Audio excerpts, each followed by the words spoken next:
The fluorescent lights hummed above as Zeke Callahan sat hunched on the cold steel bench in cell block D, eyes locked on the clock that had turned into his cruelest enemy. 11:47 p.m. 13 hours and 13 minutes until they'd lay him on a gurney and push poison through his veins for a crime he never committed. Outside the bars, Frank Cotter, clipboard in hand, asked the question every condemned man eventually heard. "What's your final request?" "Callahan." Zeke lifted his head, the worn face marked with the scars of Afghanistan and 18 long months on death row. His voice came out low but strong enough to shake the prison to its core. "I want to see my dog." Cotter frowned. In 3 decades of corrections, he'd heard it all. Stakes, priests, mothers. But never a dog. "Rex hasn't eaten in 547 days, Zeke said, his voice breaking. "Not since the night you dragged me away from him. What happened next would prove that some bonds can't be broken, not by bars, not by lies, not even by death itself." 2 years earlier, the sun beat down mercilessly over Phoenix as Zeke Callahan pulled his truck into the driveway. The radio crackled with yet another robbery call, but his shift was done, and for the first time in months, he had someplace more important to be. Through the living room window, he caught sight of Rex's massive frame, pacing restlessly the German shepherd's inner clock, more precise than any watch. Zeke came from a line of soldiers. His grandfather had stormed Normandy. His father had lived through the Tet Offensive, and Zeke himself had earned a Purple Heart in the mountains of Afghanistan. Yet none of that mattered as he sat there in the truck, summoning the strength to walk into a house that still carried the faint scent of Clara May's lavender soap. 6 months after her funeral. Rex met him at the door with the ritual they'd created since her death. The 90-pound shepherd pressing against Zeke's legs, and Zeke burying his face in the dog's thick coat. Both clung to the memory of the woman who had saved them.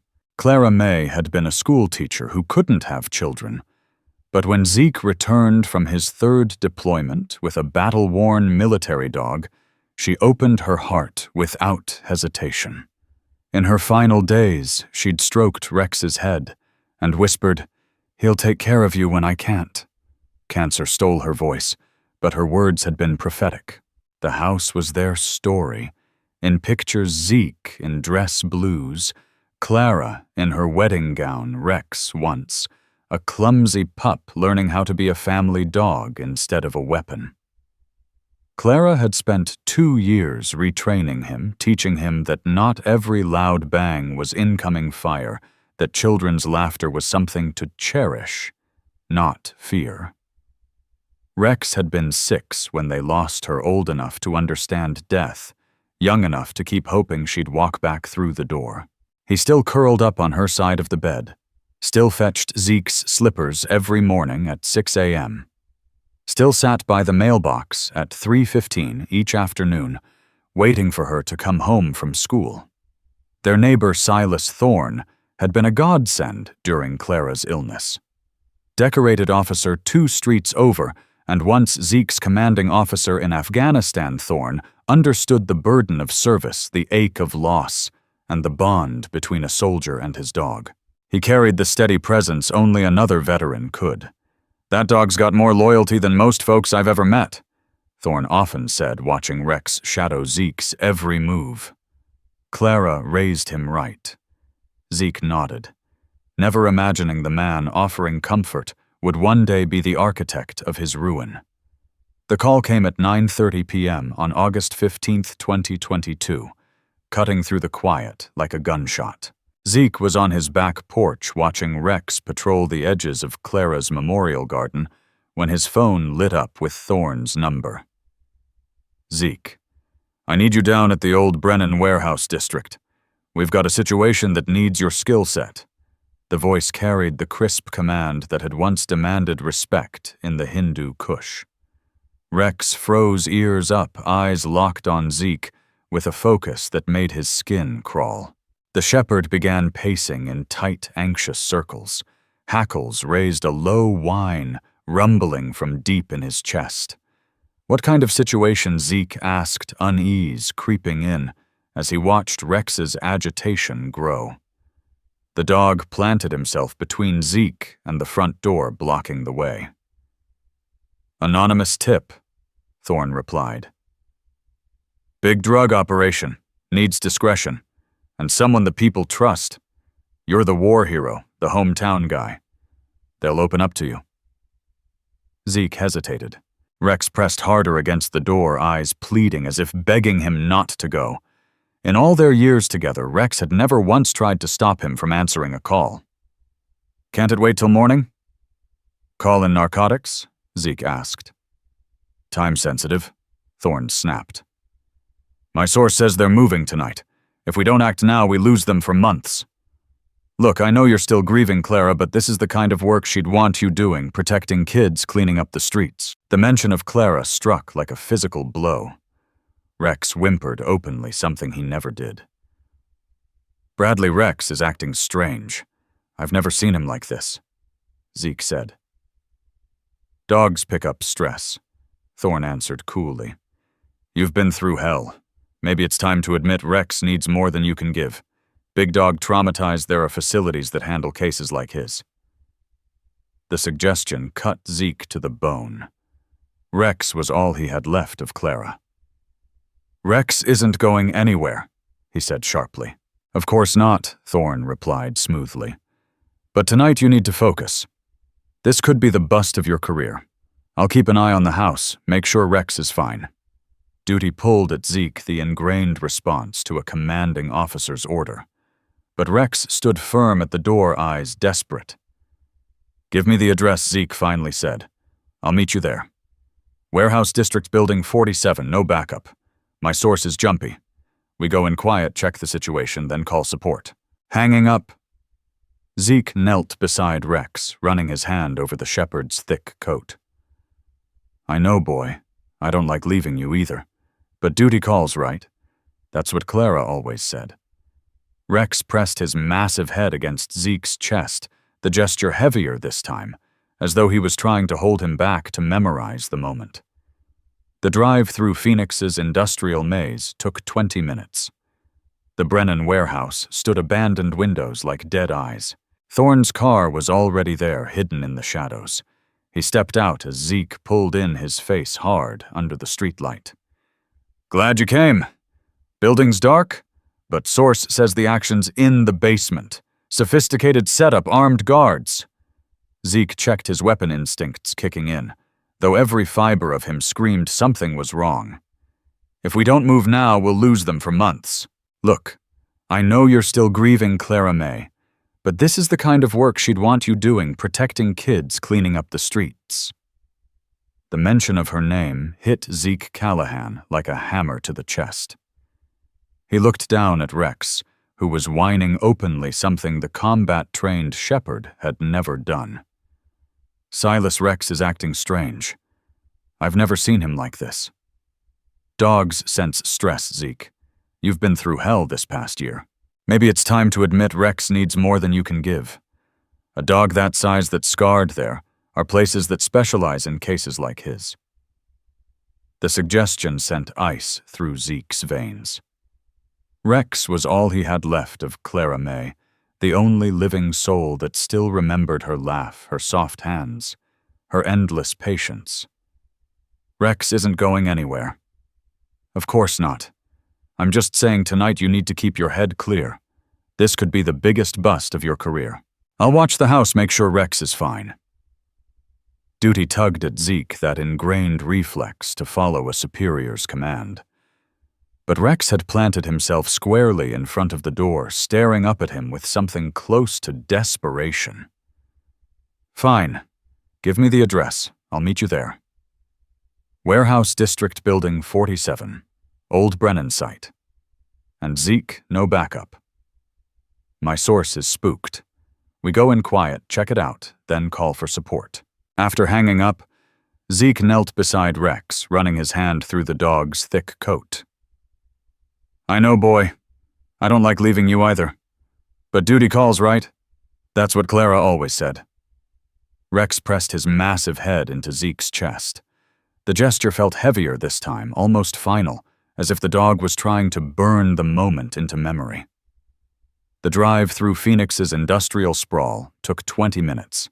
The radio stayed silent, unusual for a hot August night when desperation often filled the streets.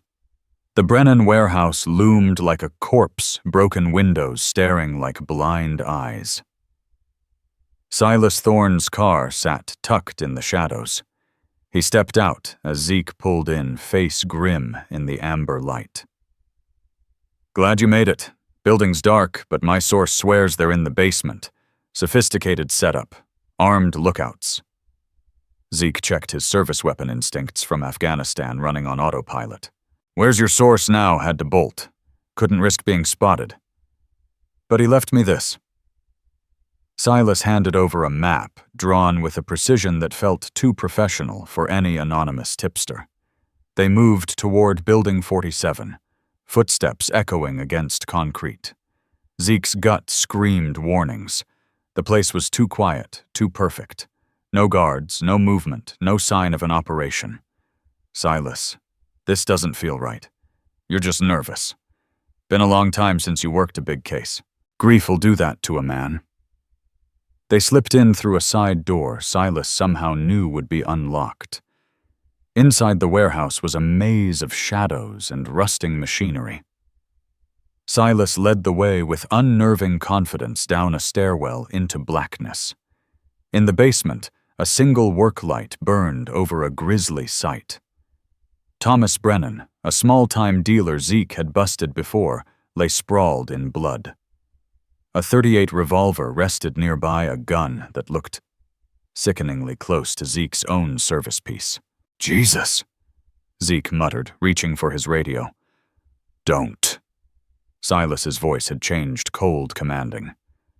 This isn't what it looks like. Then what the hell is it? Zeke demanded, kneeling beside Brennan's lifeless body. The man had been gone for hours. It's justice. For David. For my boy. Zeke spun to see Silas leveling a gun at him, his gun the backup piece that had somehow vanished from his ankle holster. Silas, what the hell are you talking about? You know damn well. March 15th, 2019. Firebase Charlie. My son died while you lived. David died because you weren't where you were supposed to be. The memory slammed into Zeke like shrapnel. Lieutenant David Thorne, just 22, blown apart by an IED while rescuing civilians. Zeke had been delayed returning from patrol, arriving just in time to see the fireball that took the young man's life. That wasn't my fault, Silas. David was a hero. He saved 6 people. Zeke. Callahan shot back, voice tight with anger and grief. He was supposed to have backup. You were supposed to be there. Silas Thorne's voice cracked, years of rage spilling through. Instead, you were playing soldier boy with that damn dog while my son bled out in the sand. Rex wasn't even with me that day. It doesn't matter. Nothing matters except my boy is gone and you're still breathing. That's wrong, and I'm gonna make it right. Sirens wailed in the distance, growing louder. Silas gave a grim smile. Anonymous tip shots fired at Brennan's warehouse. Dirty cop Zeke Callahan, unstable since his wife's death, snapped and gunned down a dealer in cold blood. Tragic, believable. The horror hit Zeke like ice water. The anonymous call, the setup, the planted weapon, Silas had orchestrated all of it. You killed Brennan. Brennan was trash. Nobody's gonna miss him. His death serves a purpose, and so will yours. You've lost your mind. No, Silas sneered. I'm a father, and fathers protect their sons even in death. The sirens screamed outside now. Silas wiped the pistol clean and shoved it into Zeke's hand, curling his fingers around the grip. Phoenix PD building surrounded voices thundered as lights and commands erupted all around them. In the blinding chaos, shouts, flashlights, the bite of steel cuffs, Zeke could only think of Rex. The dog had known. Somehow impossibly, Rex had sensed the danger and tried to stop him. As officers dragged him out, Zeke saw Silas standing with them, playing the perfect role of the shocked officer who'd arrived too late to stop tragedy. His performance flawless, his authority unshaken. Meanwhile, Rex would be at home, planted by the door, waiting for a man who wasn't coming back that night, or maybe ever. The dog, who had never once abandoned him, would now be left behind wondering why his human had. The Maricopa County courtroom felt like a furnace, despite the hum of air conditioning. October heat outside was finally easing, but inside Zeke Callahan burned under the weight of judgment. His public defender, Josie Pike, barely 28, was juggling 43 other cases. She'd managed 6 hours of preparation for the trial that would decide the rest of his life. Across the aisle sat District Attorney Vernon Maddock, a man who had built his career on nailing dirty cops and wasn't about to let a decorated service record get in his way. Meanwhile, Rex's vigil had become headline news. Local stations carried daily updates about the German Shepherd who refused to give up hope. Doña Esther Whitlock from Desert Paws Clinic appeared on morning shows explaining how Rex had dropped 23 pounds in 2 months, how he sat by the front window every day unresponsive to commands, barely acknowledging anyone. The dog is showing clear signs of prolonged grief and separation anxiety, Doña Esther testified when called as a character witness. In 20 years of practice, I've never seen such devotion. His behavior proves an unbreakable bond with Mr. Callahan, loyalty that speaks to the man's character. Objection, Vernon Maddock snapped. Your Honor, a man's relationship with his pet has no bearing on whether he murdered Thomas Brennan. Judge Malcolm Everhart sustained the objection, but the damage was done. Several jurors glanced at Zeke with a flicker of sympathy. For the first time in weeks, someone in that courtroom looked at him as more than a killer. Still, the prosecution's case was crushing. Zeke Callahan, war hero turned unstable widower, spiraled into depression after Clara May's death. His former commander, Silas Thorne, testified that Zeke had called him with disturbing claims about a drug ring. When I got there, Silas said, his silver hair and chest full of ribbons gleaming under the lights, I found him standing over Brennan's body murder weapon in hand. His voice cracked at just the right moment. I kept hoping Zeke would explain, say it was an accident or self-defense, but he just stood there blank like the man I once knew was gone. Zeke wanted to leap across the table, shake the jury until they saw the truth in Silas's lies. But Josie Pike had drilled it into him any outburst would only brand him as unstable, just like the prosecution wanted. And the evidence was damning. His fingerprints on the revolver, his own backup pistol somehow lost without him noticing, gunpowder residue on his hands. Alone at the scene, save for Silas. A dead dealer with a violent history, easy to believe he'd provoked a cop. The narrative fit too well. Ladies and gentlemen, Vernon Maddock addressed the jury, his voice sharp during closing arguments. This case isn't about military service or a faithful dog or the tragedy of a widower. It's about a man who took the law into his own hands and murdered in cold blood. The defendant claims he was framed. But ask yourselves, who had motive to kill Thomas Brennan? Who had access to police weapons? Who was found standing over the body? When her turn came, Josie Pike leaned hard on reasonable doubt and character testimony. Zeke Callahan served this country with honor. He earned a Purple Heart in Afghanistan. He protected this community for 8 years as a police officer without a single complaint of excessive force. The prosecution wants you to believe this man suddenly turned into a murderer. Where's the motive? Why would Zeke risk everything to kill a 2-bit dealer like Brennan? But even Josie couldn't explain away the physical evidence. No alternate theory fit the facts. The jury deliberated 14 hours over 2 long days before returning. We, the jury, find the defendant guilty of murder in the first degree." The words struck Zeke like hammer blows. Somewhere behind him, a sob broke out, likely one of Clara May's old teaching colleagues, who had come to every day of the trial. In the gallery, Silas Thorne sat rigid with military precision, his face a portrait of grim satisfaction disguised as reluctant justice. 3 weeks later, Judge Malcolm Everhart delivered the sentence that would shape the rest of Zeke's life, however short. "Mr. Callahan, you have been found guilty of the premeditated murder of Thomas Brennan. The aggravating factors in this case, your position as a police officer, the calculated nature of the crime, and your betrayal of public trust compel this court to impose the ultimate penalty." The words echoed like a death knell. Death by lethal injection. Meanwhile, Rex's vigil continued. When he stopped eating altogether, Doña Esther Whitlock moved him permanently to her clinic. Without Zeke's scent, without his routines, the shepherd began to waste away. "He's waiting," Doña Esther explained to the volunteers who tried daily to coax food into him. "He believes Zeke is coming back. Dogs don't grasp legal systems or death sentences. To Rex, his human had simply vanished, and hope was all he had left." The clinic installed a webcam so the public could follow his daily routine. Every morning at 0600, Rex sat facing the door, motionless. At 5:47 p.m., the exact moment Zeke once came home from work, he paced to the window and stared into the parking lot, holding vigil until night, then curling up on a blanket that still smelled faintly of Clara May's lavender soap.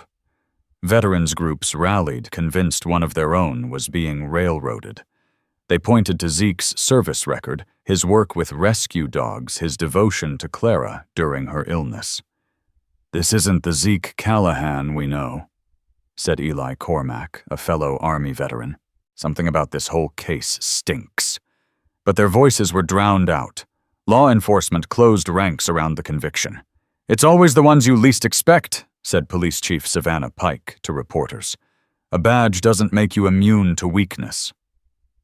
Silas Thorne became the polished spokesman for Brennan's family, appearing at press conferences and town halls. "Justice has been served," he said, his voice steeped in feigned regret. "Now it's time to heal and move forward."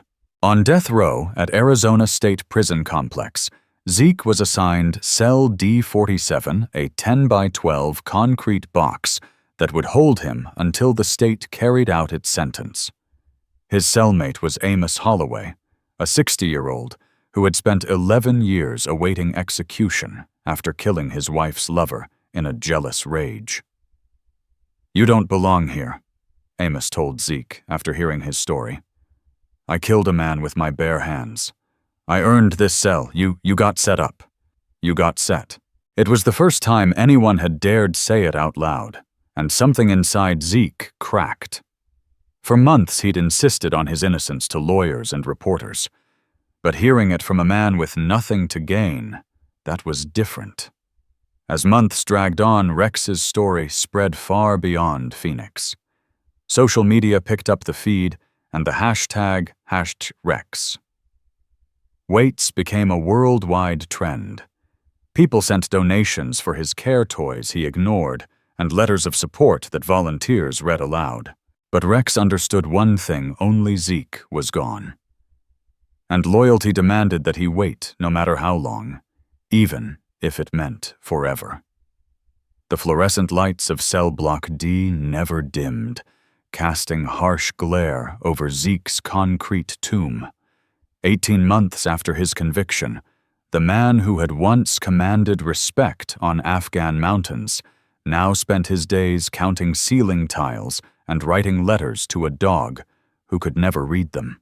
"Dear Rex," he wrote on prison stationery that had cost him 3 weeks' worth of commissary. "Doña Esther Whitlock says you're still waiting for me.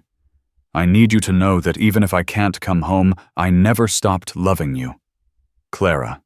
May always said you were smarter than most people, So maybe, just maybe, you understand this isn't my choice." The letters piled up in a shoebox under his bunk, 47 of them, now one for each week since he'd been locked away. Rules forbade sending letters to an animal, but writing them was the only thread keeping Zeke Callahan sane. His cellmate, Amos Holloway, watched the ritual each day with the patience of a man who knew death row ran on its own clock. "You know that dog's gonna die waiting on you," Amos muttered one morning as Zeke folded another note. "Might be kinder to quit hoping." "Hope's all he's got left," Zeke answered, slipping the letter into the box. "Hope's all any of us got." Outside the walls, Rex's vigil had turned from a local curiosity into a worldwide phenomenon. The webcam feed from Desert Paws Clinic now drew over 2 million followers across the globe. From Tokyo to London, people tuned in daily to watch the shepherd's routine, posting captions like, "This is loyalty, and if only humans loved this way." Doña Esther Whitlock had become Rex's unofficial voice, appearing on talk shows and news programs to explain the science of canine grief. "Rex has held this vigil for 547 days, she told a television interviewer. His weight has leveled at 68 pounds, 22 below normal. He eats only enough to survive, barely exercises, and shows every sign of prolonged depression. But every day, at exactly 5:47 p.m., he perks up, alert, waiting. Every day, he believes this could be the day Zeke comes home. That kind of faith humbles most people." Inside the prison, Doc Gideon Holloway, the chaplain, became Zeke's most regular visitor. He brought news from the outside and quietly carried letters from the growing movement fighting for Zeke's freedom. The Irish-born minister had walked death row for 15 years, but he'd never met anyone quite like Zeke. "Your dog's become something of a saint," Gideon told him one week. "There's a church in Boston that's put Rex on their prayer list. A synagogue in Brooklyn calls him a symbol of unwavering faith. And right here in Phoenix, a Methodist church teaches Sunday school kids about loyalty with Rex's story." For the first time in months, Zeke smiled. A real smile. "Clara May would have loved that," he said quietly. "She always swore Rex had more soul than most folks." "Speaking of souls," Gideon went on carefully, "there's a new detective digging into your case. Clara Whitlow transferred down from Tucson. She's been asking questions about the original investigation." He was right. Clara hadn't set out to reopen the Callahan case, but as a meticulous investigator known for exposing corruption, she'd been reassigned to cold cases after a federal audit. The Callahan file landed on her desk by chance, but something about it gnawed at her. The photos didn't add up. Brennan's body position suggested he'd been shot from a different angle. The blood spatter didn't match the story the prosecution sold. Worst of all, the security camera that should have caught the warehouse had conveniently malfunctioned. Evidence logs claimed the hard drive was corrupted beyond recovery. Her questions led her to Desert Paws, where she found herself staring into the kennel that held the dog who had become the soul of the case. Rex studied her with sharp brown eyes that seemed to carry secrets no human could read. "He doesn't respond to most people anymore," Doña Esther said, opening the kennel door. "But sometimes certain names trigger him." "What kind of reactions?" Clara asked. "See for yourself. Rex, do you remember Zeke?" The shepherd's ears shot up. He moved forward, tail wagging, slow, steady, for the first time since Clara arrived. "Now watch this. Rex, what about Colonel Thorne?" The change was instant.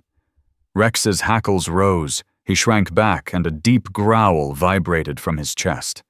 The first sound Clara had heard from him. "How long's he been doing that?" Clara asked, typing quickly into her phone. "Since the beginning," Doña Esther said.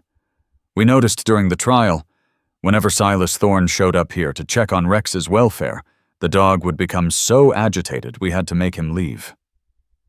Over the next 3 months, Clara worked quietly unraveling the threads of the case. She discovered Thorne had access to the evidence room where the security footage disappeared. She spotted irregularities in his finances, large unexplained cash deposits lining up neatly with Brennan's known drug deals. Most damning of all, she uncovered Thorne's military medical records showing ongoing treatment for severe depression and PTSD since his son David's death. The man had motive, means, and opportunity, Clara Whitlow told her supervisor, Sheriff Beauregard Slocum. His son died under Zeke Callahan's command. He's blamed Zeke ever since. He had access to police evidence weapons, and his alibi the night of the murder is nothing but being home alone. That's circumstantial, Slocum replied, skeptical. You're talking about accusing Silas Thorne, a decorated colonel with 30 spotless years of service, of murder and framing one of his own. I'm talking about justice, Clara shot back. Justice for a man rotting on death row for a crime he didn't commit. Meanwhile, Rex's health slipped further, despite the best care Desert Paws could provide. He'd fallen under 60 pounds, and Doña Esther Whitlock worried about organ failure. His devotion to this vigil is killing him, she admitted to the volunteers, who had made Rex their mission. We've tried everything. Appetite stimulants, anxiety meds, even other dogs for company. Nothing works. He's dying of grief, plain and simple. That's when Cora Bell Hannigan, the retired teacher who coordinated volunteers, offered a wild idea. What if we played recordings of Zeke's voice? Folks have been sending in audio messages for months. Maybe hearing him would give Rex a reason to hold on. They tried it on a Tuesday.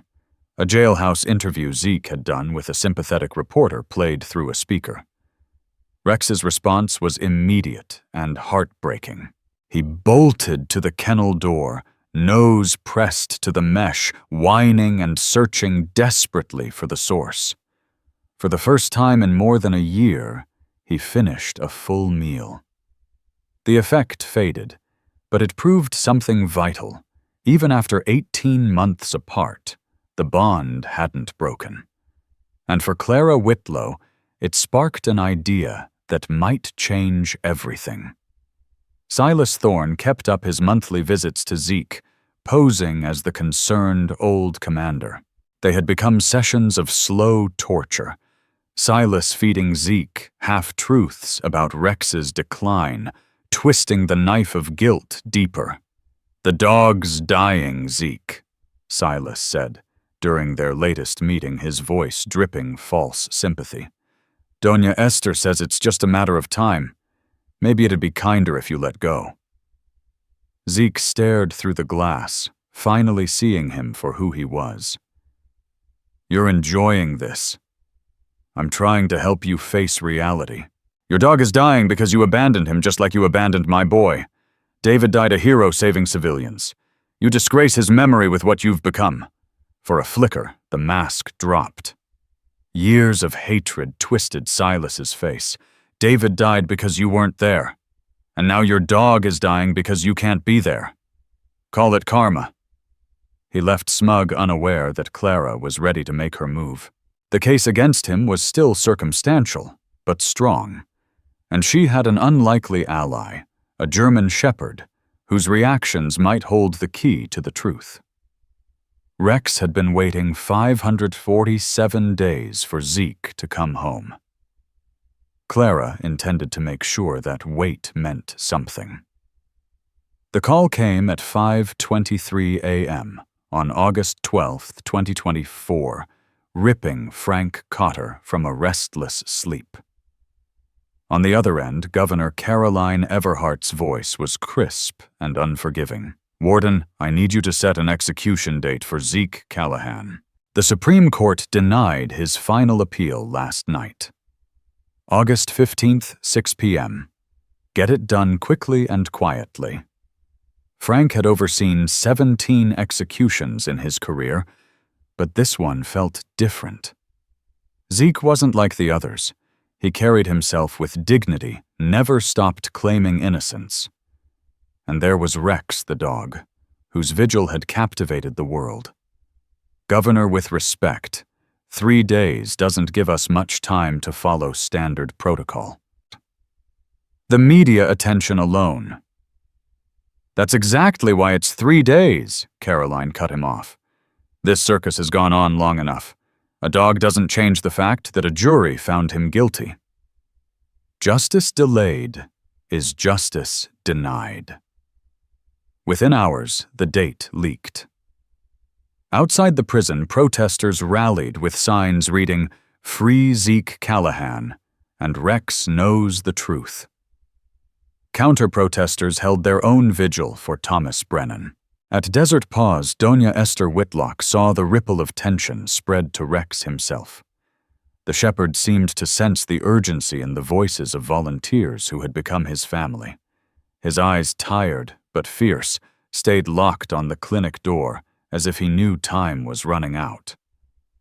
Rex's already fragile appetite vanished completely, and he began pacing his kennel with a restless energy that alarmed everyone around him. "He knows something's wrong," Doña Esther Whitlock explained to the crowd of reporters. Dogs are incredibly attuned to emotional energy. Rex can sense the fear and sorrow all around him, and it's destroying what little health he has left. Meanwhile, Clara Whitlow had been grinding through 18-hour days since learning of the execution date, desperate to pull together enough evidence to stop it. What she'd uncovered painted a damning picture of Silas Thorne, but it was all circumstantial. She needed hard proof, something undeniable that could sway a judge into granting a stay.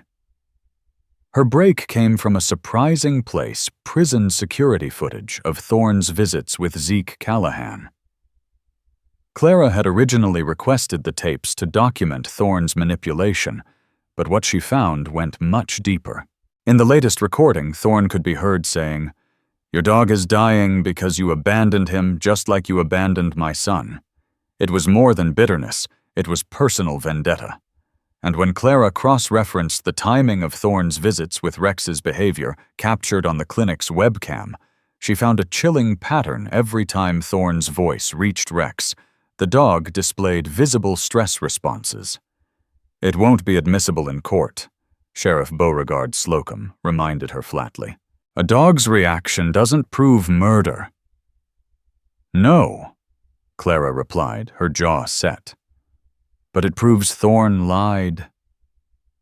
If he's lying about his relationship with Zeke, what else is he covering up? Her digging had already revealed more suspicious cash deposits lining up with Thomas Brennan's drug dealings, suggesting Thorne had been protecting Brennan's operation until things soured. The timeline grew darker still. David Thorne's death in Afghanistan on March 15, 2019, followed by Silas's transfer stateside, his obsessive surveillance of Zeke, and finally the carefully staged murder that coincided with the anniversary of his son's death, and Zeke's deepest grief after losing Clara May. In the prison chapel, Doc Gideon Holloway brought Zeke the news. He had done this before with other men, but never with one he believed was innocent. 3 days, Zeke said quietly, staring at his hands. "After everything, it all comes down to 3 days. The lawyers are still fighting," the chaplain reminded him gently. "And that detective Clara Whitlow, she hasn't given up. She believes you." Zeke's eyes lifted, hollow but steady. "Father, I need a promise. If this goes the way they want it to, you have to look after Rex. Not just food and medicine. I need him to know I didn't abandon him, that I would have come home if I could." The chaplain's eyes brimmed despite years of practice hiding his grief. "Zeke, that dog has been waiting 547 days. He knows. He'll never believe you left him. Even if you're gone, he'll still wait. I can't stand the thought that my death will kill him too," Zeke whispered. Outside, the media circus roared. National networks aired endless debates. Was Rex's vigil proof of Zeke's innocence, or just the tragic loyalty of an animal? On CNN, Emmett Crane asked Silas Thorne about the dog. "This case has been hard on everyone," Silas said smoothly. "But we can't let emotions override justice. A jury saw the evidence. Their verdict stands." Pressed about Rex's vigil, his mask slipped. "The dog's suffering is unfortunate, but it doesn't change facts. Sometimes loyalty is misplaced. Sometimes the people we trust most are the ones who betray us." Those words would come back to haunt him. On August 14th, just one day before the scheduled execution, Doña Esther Whitlock broke her own rules. She loaded Rex into her van and drove straight to the prison gates. "I'm asking for a final visit," she told Frank Cotter firmly. "This dog has been dying of grief for 18 months. If you execute Zeke tomorrow, Rex won't survive the week. At the very least, they deserve a goodbye." Frank had dreaded this request from the moment the execution date was set. Now, staring at the worn-out shepherd and the determined vet, he knew the decision he made would echo far beyond prison walls. Prison rules had never allowed animals inside death row, but the storm of worldwide attention surrounding Rex had pushed the walls of policy to the breaking point.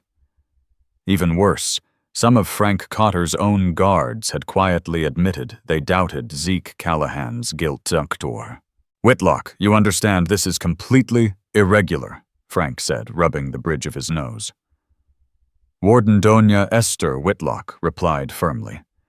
"This dog weighs 60 pounds and can barely cross the clinic floor without collapsing. He's no security risk. He's a dying animal whose only wish is to see his human one last time."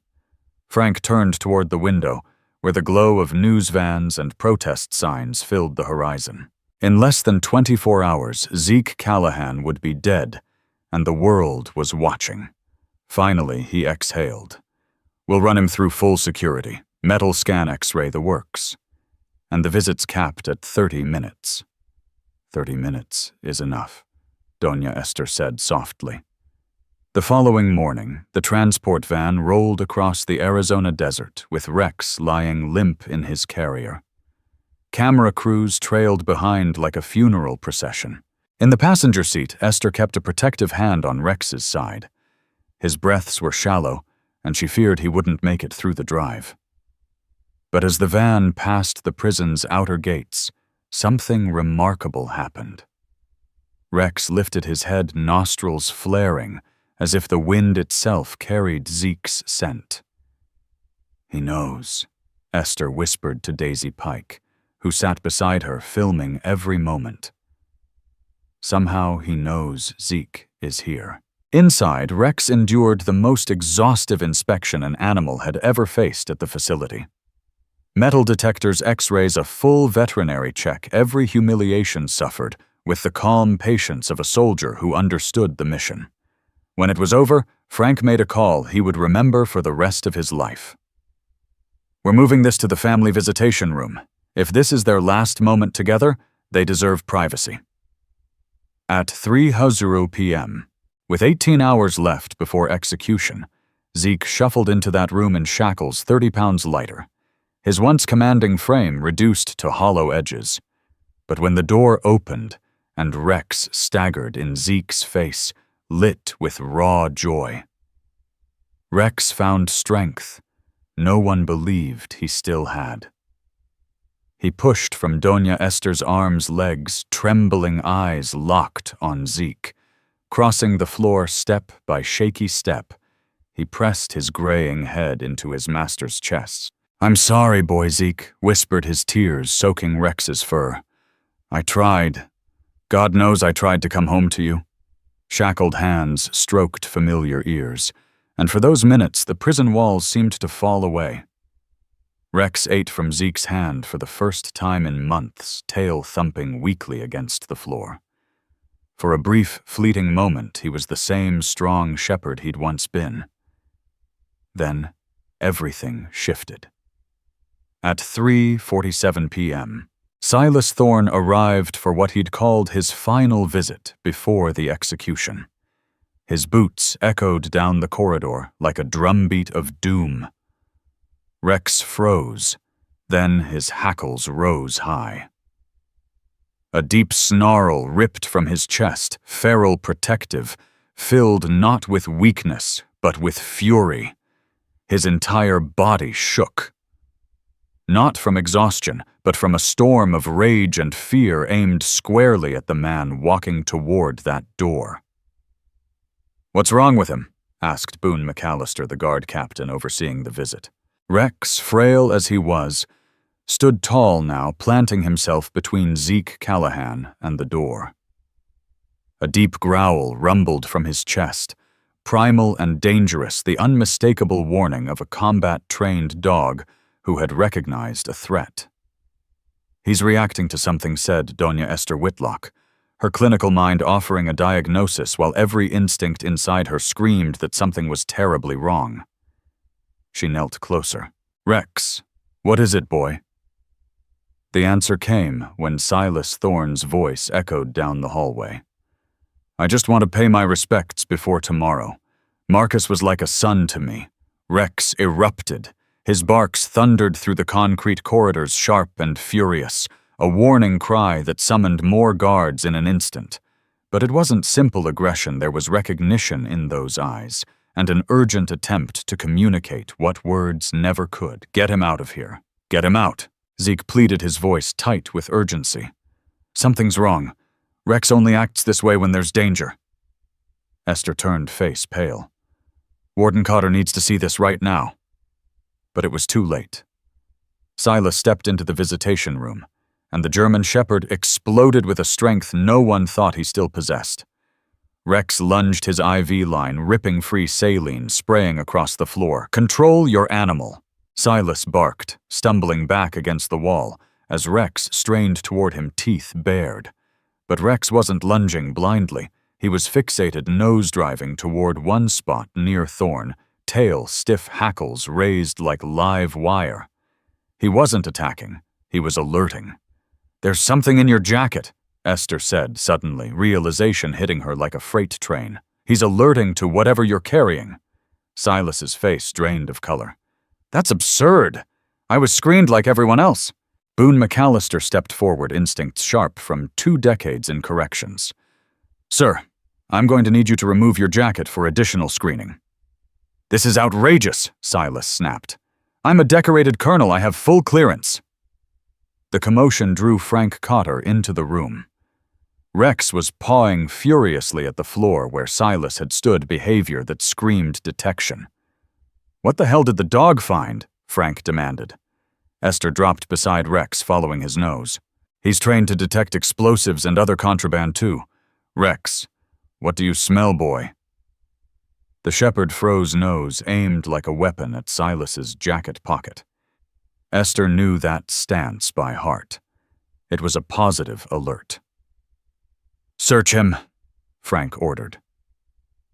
Despite Silas's protests, the guards moved fast. Within minutes, they pulled a digital recorder, a sealed evidence bag holding fabric fibers, and a prescription bottle of unlisted medication from his inner pocket. Rex continued to bark, fixating on the items with undeniable intensity. "These were found at the original crime scene," said Clara Whitlow, arriving breathless with emergency court orders in hand, evidence that was supposedly destroyed 18 months ago. Silas's mask shattered. His voice broke into a chilling confession. "You don't understand. Marcus was supposed to die that night. None of this was meant to happen." The room fell silent. Rex, mission complete, collapsed in exhaustion at Zeke's feet. Zeke stared at his former commander with a cold, terrible clarity. "You killed Brennan. You framed me. And you sat across from me for 18 months, watching me die slowly for something you did." Silas's lips curled into a twisted smile. "Your wife figured it out first. Clara May was too smart for her own good." The words detonated like dynamite. The suggestion that Clara May's death hadn't been natural would unleash a storm of investigations revealing a conspiracy far deeper than anyone had imagined. But in that moment, one truth was already undeniable. Rex, through instinct loyalty, and a bond that could not be broken had accomplished what no jury, no court, no law had managed. He had proven Zeke Callahan's innocence. The words, "Your wife figured it out first," hung in the visitation room like poison in the air, twisting every heartbeat into silence. In that instant, 18 months of lies began unraveling faster than anyone could stop. Clara Whitlow already had her phone out recording before Silas Thorne could backtrack. His own tongue was betraying him, pulling the mask off the grieving colonel, who'd pretended to be a friend, exposing the man who'd been playing God with other people's lives. "What did you just say about Clara May Zeke?" Callahan's voice was low broken, but it carried the weight of a man whose world had just shattered. Silas's expression twisted rage and guilt colliding, as if Rex's growl had forced him into a confession he could no longer hold back. She asked too many damn questions. About David's death, about that night at the warehouse. She dug up the real coroner's report from Afghanistan, the one that showed my boy died 3 hours before you even got there. She knew you couldn't have failed him. Doña Esther Whitlock clutched Rex's harness as the dog snarled louder, every fiber of his body locked on Silas like a spotlight on guilt. Zeke staggered, his chains clanking against the floor as the truth sliced through him. "You killed her. You killed Clara May." Silas's voice hardened, flat and merciless. "Pancreatic cancer didn't take her. I did. A drop of solvent in her coffee every morning. She never suspected a thing. She trusted me because I was your commanding officer, your friend." The revelation hit Zeke like a blow to the gut. Memories of Clara May's sudden decline, her complaints about a bitter taste in her coffee, the way her treatments had started working only to fail overnight, rushed back each detail, twisting into confirmation of the horror. "She figured out you killed Brennan." "Zeke," said his voice trembling with fury. "So you murdered her to shut her up." Silas gave a bitter laugh, hollow and cruel. "I murdered her because your grief was sweeter than her life. Watching you waste away knowing you'd never prove your innocence, that was justice. But it wasn't enough. I wanted you alive long enough to understand what it feels like to lose everything." Frank Cotter had heard dozens of confessions in his career, but he knew this was different. This wasn't strategy. It was a man unraveling, reveling in his own hatred. "I made sure she died, at just the right pace," Silas went on, eyes glinting with madness. "Slow enough to break you, fast enough that no one would suspect. You think I didn't plan every detail?" Clara Whitlow's thumbs flew across her phone screen, firing off texts to her team. Every poisonous word spilling from Silas's mouth was more evidence than 18 months of hearings had produced. But Rex wasn't finished. The old shepherd pulled free of Esther's hold and fixated on Silas's boots, nose-locked body rigid with precision. "He's alerting again," Esther said, her voice sharp with realization. "On your shoes." Guards yanked the boots off. Wedged in the treads was soil that didn't belong in Phoenix. Esther's stomach dropped. She knew that scent, and Rex's alert confirmed it. "That's from the Brennan warehouse," Clara Whitlow said, her eyes flashing. "You've been back there. That's why Rex is alerting. He can smell the crime scene on you." Silas's facade crumbled into pieces. His words came in jagged fragments, each one damning. He admitted to taking money from Brennan, running protection for his drug operation. He admitted Brennan had threatened to expose him. "I couldn't let some street dealer destroy my reputation," Silas spat. "So I shot him. And framing you, Zeke? That was the perfect way to make you pay for David's death. I've been planning this for years, watching, waiting, taking everything from you." Esther's eyes darted to Rex, whose breathing was ragged, but whose determination burned brighter than ever. Even on the edge of collapse, he was pushing forward, demanding every hidden truth be dragged into the light. The evidence room Clara pressed, following Rex's cues.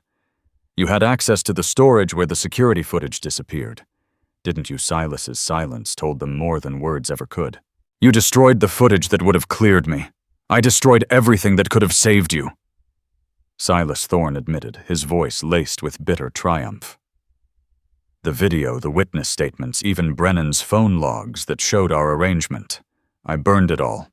I made sure your case was airtight. The depth of his conspiracy was staggering. Using his rank, his contacts, his access.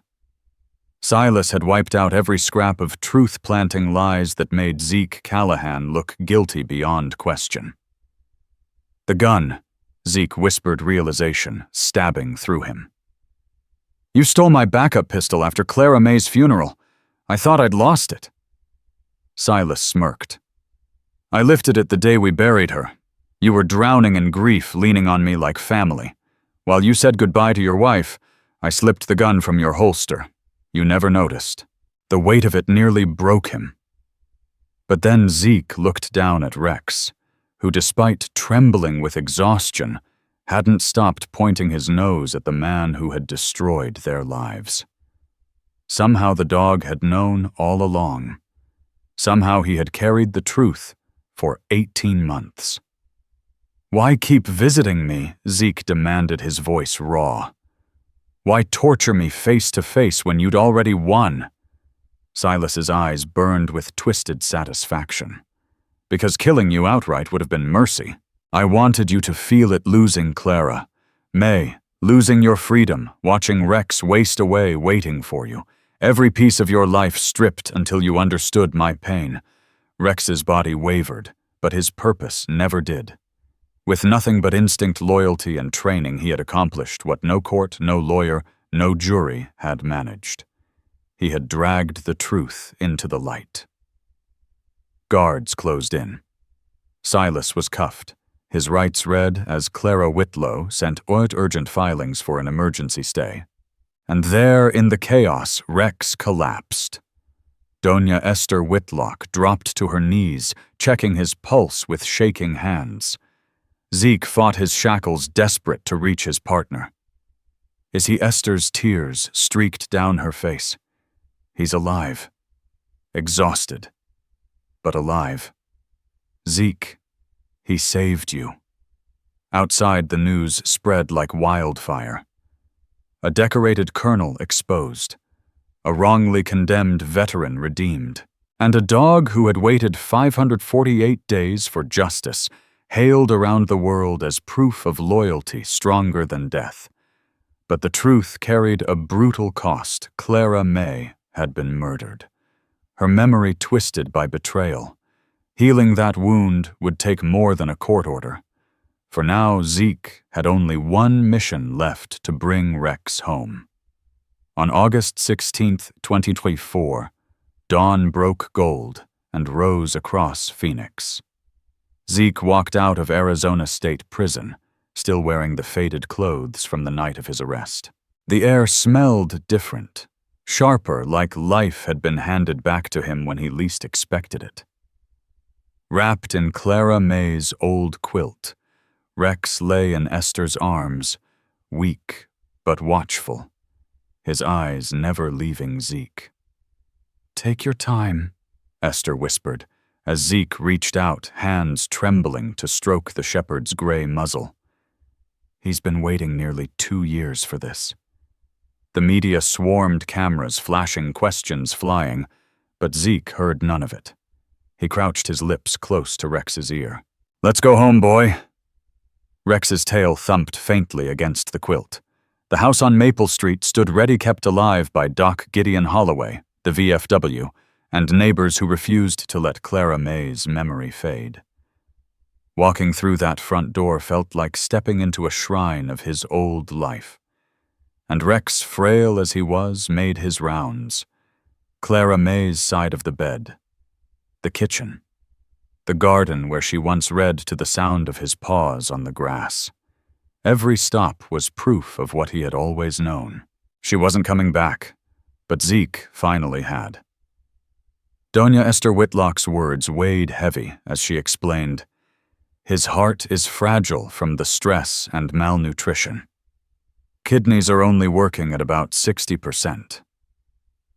Truth is, his body has aged years in just 18 months.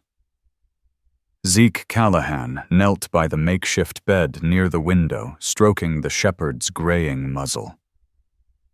But he's going to make it, right?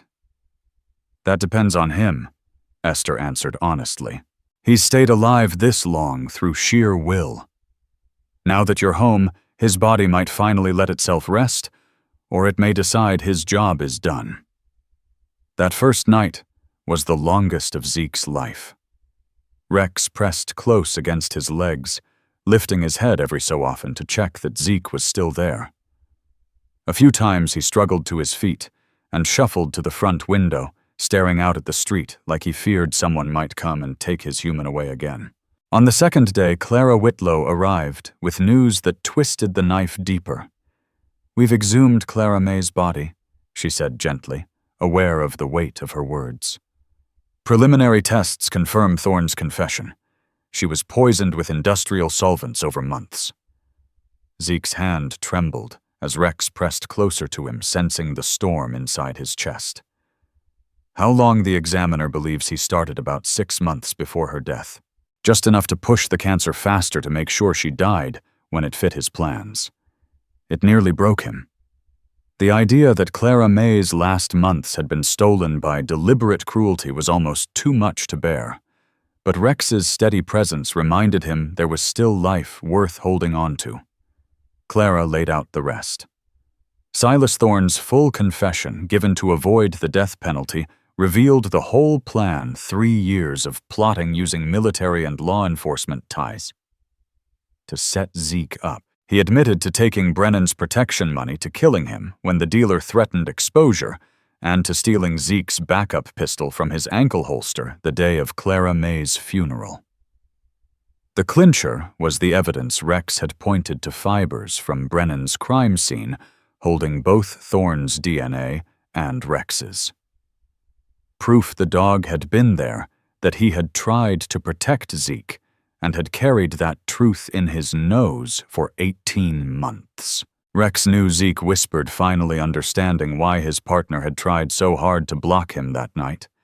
He smelled it on Thorne. He never forgot. As word of Zeke's exoneration spread, the world rallied behind him and Rex. The hashtag shifted from #RexWaits to #RexSaves.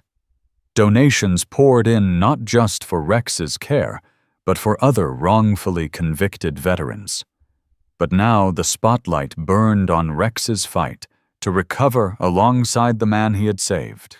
Doc Gideon Holloway stopped by daily, guiding Zeke through the mess of grief, anger, and survival. "It's natural to feel fury," the chaplain said, as Rex lay in a sunbeam chest, rising and falling steadily. "Silas stole your wife, your freedom, 18 months with your dog. But you can't let anger chain you now." "I know," Zeke said quietly, his hand resting on Rex. "Clara May wouldn't want me to. And Rex, he's been waiting for me to come home, not to come home bitter." The breakthrough came on the 10th day. Rex had been eating a little, walking the garden, but he still seemed listless, caught between life and letting go. Then a package arrived, a video message from David Thorne, recorded before his death in Afghanistan. On the screen, the young lieutenant spoke with dust and fatigue in his eyes. "Dad, I know you blame Marcus for not being there when I died, but you need to know Marcus wasn't supposed to be my backup that day. He was 3 clicks out, dealing with an IED when I made the call to go in. I saved 6 civilians. Marcus did his job. Don't let my death destroy a good man." The tape had been buried in David's effects, unopened, until a chaplain found it and sent it forward after hearing of the case. Zeke played the message for Rex. As David's voice filled the room, something extraordinary happened. Rex lifted his head, ears forward, eyes alive, with a spark of memory home. "Do you remember Lieutenant Thornboy Zeke?" asked softly. Rex's tail thumped once, slow but sure, the first sign of hope in nearly 2 years. The real one, Rex's tail gave a faint but sure wag. For the first time since everything had begun, the dog seemed to understand that justice had finally caught up, that the danger was gone, that it was safe to come home for good. That night, he ate his first full meal in more than a year and a half, gnawed gently on an old toy, and for the first time, slept straight through without lifting his head to make sure Zeke Callahan was still beside him. The road ahead would be long. Court battles loomed as Silas Thorne's case wound its way through the system. Rex needed steady medical care. Zeke would have to rebuild a life that betrayal had shattered. But none of that mattered right then. They were together, and for the first time in 548 days, both man and dog slept in peace, knowing love and loyalty had outlasted hatred and lies. Rex had proven what bars couldn't break, what deceit couldn't bury, what vengeance couldn't kill. He had waited, he had endured, and in the end, he had saved the man who once saved him on a battlefield half a world away. Love was stronger than hate. Truth was stronger than lies. And loyalty, pure, unyielding loyalty, had been stronger than the conspiracy meant to destroy them both. The months after Zeke's exoneration became a living testament to second chances. By Christmas of 2024, Rex had gained back 15 pounds, strong enough to walk the length of Clara May's memorial garden. His coat shone again, and though age had slowed him, his eyes carried the spark of a dog who had reclaimed his purpose.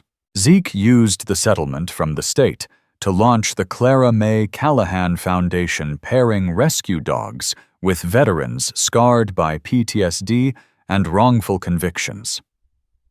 The first facility opened inside the very warehouse where Thomas Brennan had been killed, a deliberate act to turn a place of tragedy into one of healing.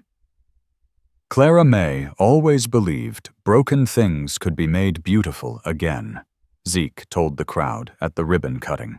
Rex sat at his side, wearing a vest that read Chief Therapy Officer, a title that made people smile and reminded them that not all heroes walk on 2 legs.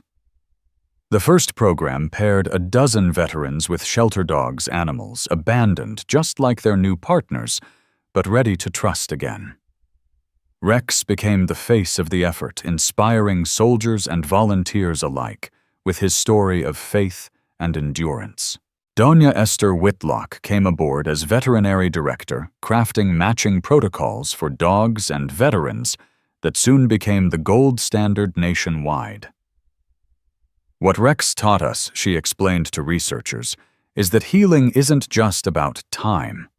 It's about purpose. Doc Gideon Holloway took on the role of spiritual counselor. His weekly groups, always joined by Rex, became sacred circles where veterans found room to lay down guilt, grief, and rage. Loyalty, he would remind them, isn't just refusing to quit, it's believing in someone when they can't believe in themselves. Clara Whitlow, leaving the Phoenix PD, dedicated herself full-time to wrongful conviction cases. The evidence protocols she designed, inspired by Rex's ability to sense truth, where people missed it, sparked reforms that exonerated 7 more innocent men in Arizona alone. Often she brought Rex to meet families, knowing his quiet presence gave them hope words couldn't. Meanwhile, Silas Thorne was sentenced to life without parole for the murders of Clara May and Thomas Brennan. At sentencing, he sat stone-faced until Zeke took the stand. "I forgive you," Zeke said, stunning the courtroom. "Not because you deserve it, but because hate destroyed you, and I won't let it destroy me." Clara May wouldn't want that. Rex wouldn't understand it. And David, your son, the real hero, wouldn't want his death to create more death. That broke him. For the first time since his arrest, Thorne wept. His son's video, played during trial, revealed a young man proud of his service, worried only that his father might poison his memory with blame. The first anniversary of Zeke's exoneration wasn't marked by celebration, but by service. Zeke Rex and 50 volunteers spent the day at the Phoenix VA hospital. Rex padded gently from bed to bed, while Zeke spoke to a room full of veterans. "Some of you have been in your own prisons," he said softly. "Maybe not with walls and bars, but prisons of guilt, anger, or hopelessness. Rex taught me there's a way out. Sometimes it just takes someone who refuses to give up on you. Rex taught me that freedom isn't just about walking out of a cell, it's about finding purpose again, about giving yourself to something larger than your own pain." At 9 years old, graying around the muzzle, but still noble in his service vest, Rex padded through the VA ward with the quiet confidence of a born healer. Somehow he always knew which veteran needed his weight pressed gently against their knee, which patient needed him to stay an extra moment, while their trembling hands clung to his fur. The Clara May Callahan Foundation grew far beyond Phoenix.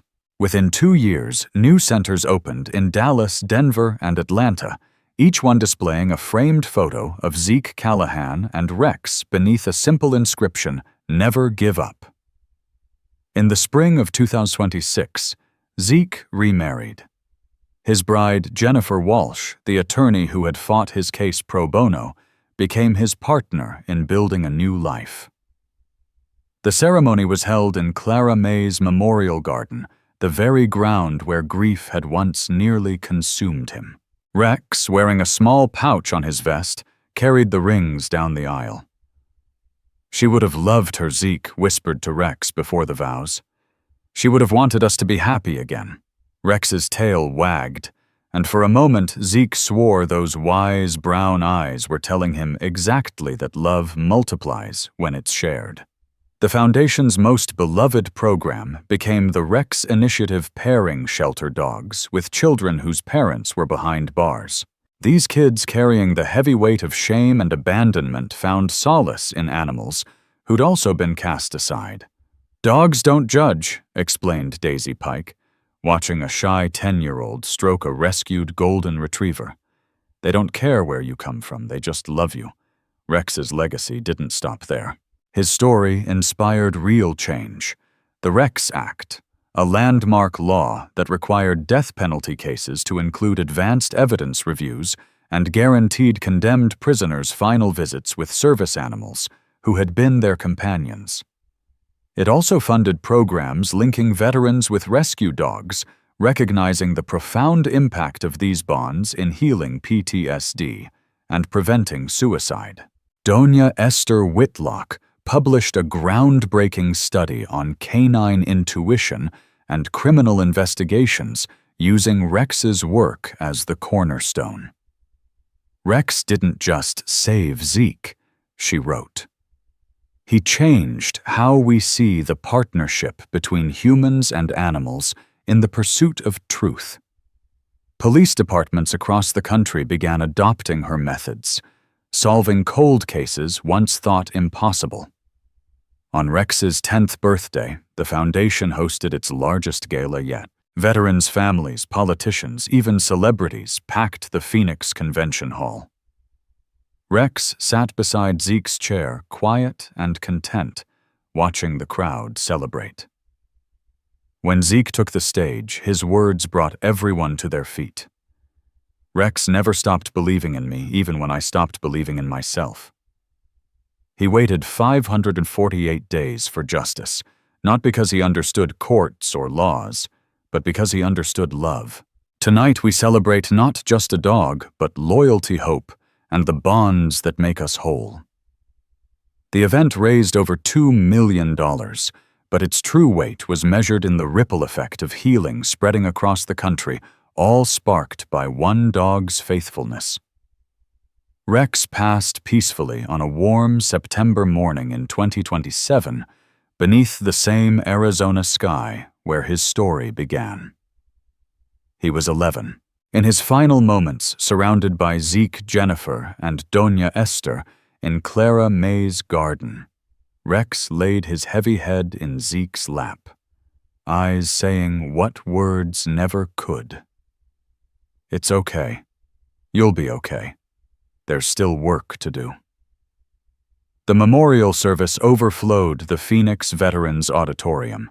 The governor of Arizona, the secretary of Veterans Affairs, veterans' families, children, and strangers who had been touched by his story all gathered. Rex had been more than a dog. He had been a soldier, a healer, a guardian, and a bridge between despair and hope. His loyalty had saved a man, and in doing so, saved countless others. The most powerful tribute came from an 8-year-old girl named Emma Rodriguez, whose father had been paired with a rescue dog through the Foundation's program. Standing on tiptoe to reach the microphone, her voice carried a simple truth that silenced the entire hall. "Rex taught us that heroes don't always wear uniforms," she read from her carefully folded paper. "Sometimes they have 4 legs, brown eyes, and hearts so big they save everybody just by loving one person really, really much." Rex was laid to rest in Clara May's memorial garden beneath a stone marker that read, "Rex Callahan, loyal friend, faithful guardian hero." He never gave up on love. Over 300 mourners attended, including 47 veterans with their therapy dogs, a living tribute to the legacy Rex had created. The Clara May Callahan Foundation continued to flourish, growing into wilderness therapy camps, for veterans counseling programs for families, and school initiatives that taught children about loyalty, courage, and the value of standing for truth. Zeke Callahan, now in his 40s, devoted his life to this mission. He traveled across the country speaking about wrongful convictions, veteran suicide prevention, and the healing bond between humans and animals. He always carried a photo of Rex, and his speeches often ended with the same words, "Love doesn't count time. Loyalty doesn't measure distance. Faith doesn't calculate odds.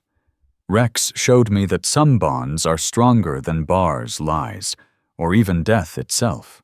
The Foundation's motto, carved above every doorway, summed up his legacy: "Where love leads, hope follows."